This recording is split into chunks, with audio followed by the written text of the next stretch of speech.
WWE and AEW's year so far has been interesting.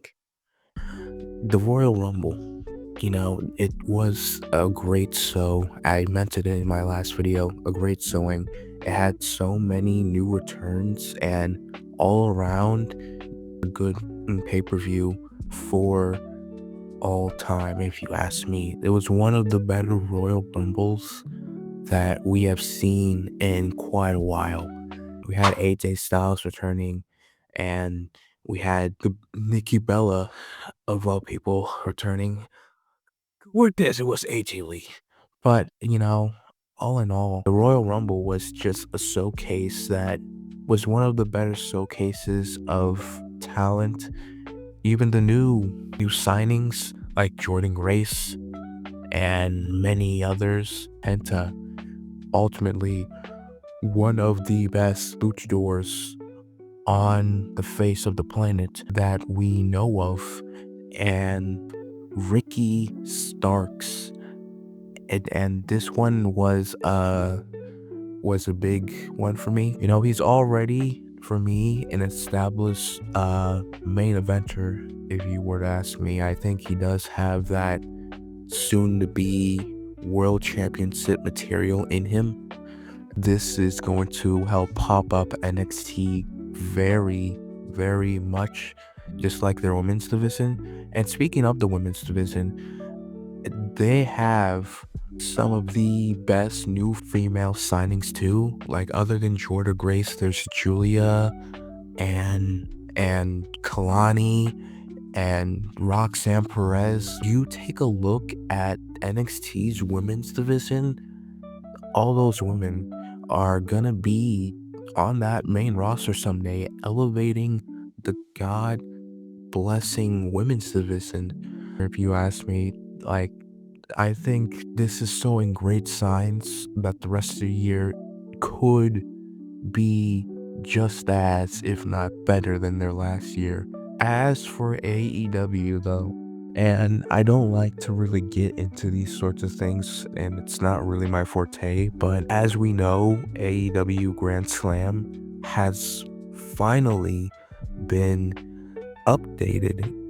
Yes, that's right, they finally filled out the match card. Instead, I think AEW Grand Slam Australia was almost a disaster for several reasons, not to mention that they had to rush to fill these cards out. If you look at the start time for the central, or the central time for when the pay-per-view to start, it starts at 1:30 a.m. All you central time people, I hope you have the time to not sleep. The ultimate thing that comes to my mind when it comes to AEW is immediately Death Riders. I'm not saying that they're a horrible stable. It's just, it hasn't been going that well too smoothly, or at least for me, it hasn't. Every single one of Jon Moxley's AEW world title defenses, he has went from interference to interference.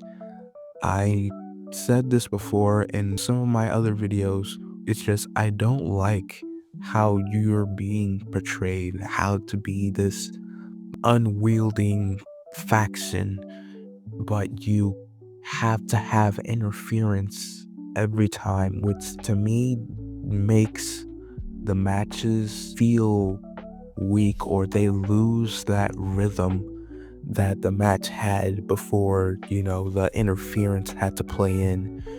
And speaking of that, if you look on the Grand Slam match card, the AEW Championship is not even gonna be defended.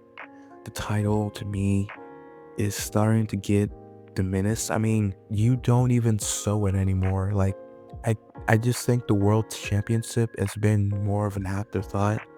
Maybe that's just me, but that's how I feel. AEW, just to me, has been in this sort of not bad state, but they have not had the best start to this year. as much as WWE has. Like this year, just like every year, it's gonna go by quick. I won't say they always know what they're doing, but they are more than like a $2 billion business.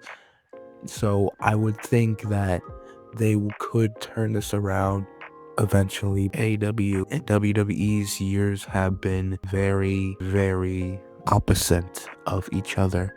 And only time will tell if this year is going to be a year that both of them, both companies will never forget. Check out my videos and Stars Unite.